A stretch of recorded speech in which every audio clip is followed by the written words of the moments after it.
শেখ হাসিনাকে খানিকটা সময় দিয়েছে ভারত।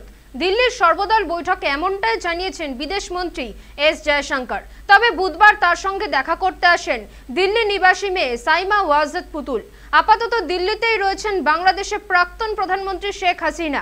নিরাপত্তার বিষয়টিকে গুরুত্ব দিয়ে রাজধানীর একটি গোপন ডেরায় রাখা হয়েছে হাসিনাকে। এদিকে তাকে রাজনৈতিক আশ্রয় দিতে অস্বীকার করেছে ব্রিটেন। এরই মধ্যে আন্তর্জাতিক সংবাদ মাধ্যমের দাবি, হাসিনার ভিসা বাতিল করল মার্কিন যুক্তরাষ্ট্র।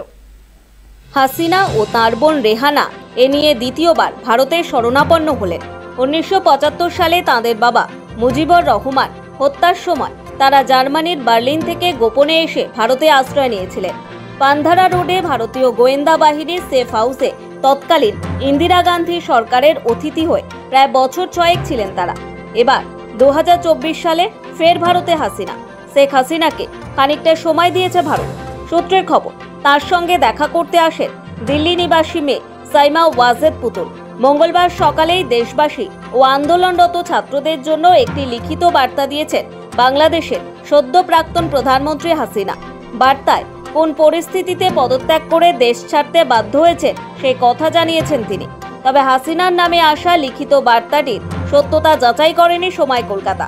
ঠিক কি বলেছেন বাংলাদেশের প্রাক্তন প্রধানমন্ত্রী? সূত্রের খবর, হাসিনা বার্তায় লিখেছেন তিনি পদত্যাগ করেছেন শুধুমাত্র লাশের মিছিল যেন না দেখতে হয় তার জন্য।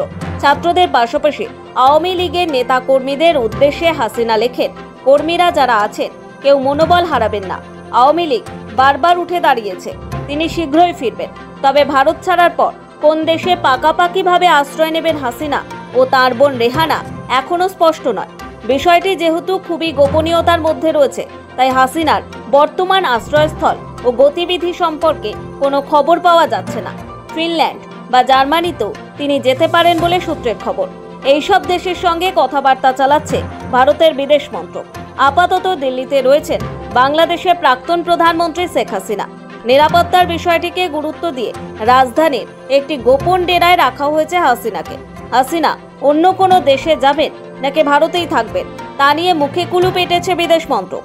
হাসিনা দিল্লির কাছে রাজনৈতিক আশ্রয় চেয়েছেন কিনা বা তাতে কেন্দ্র সম্মতি দিয়েছে কিনা তা এখনো জানা যায়নি। ব্যুরো রিপোর্ট, সময় কলকাতা।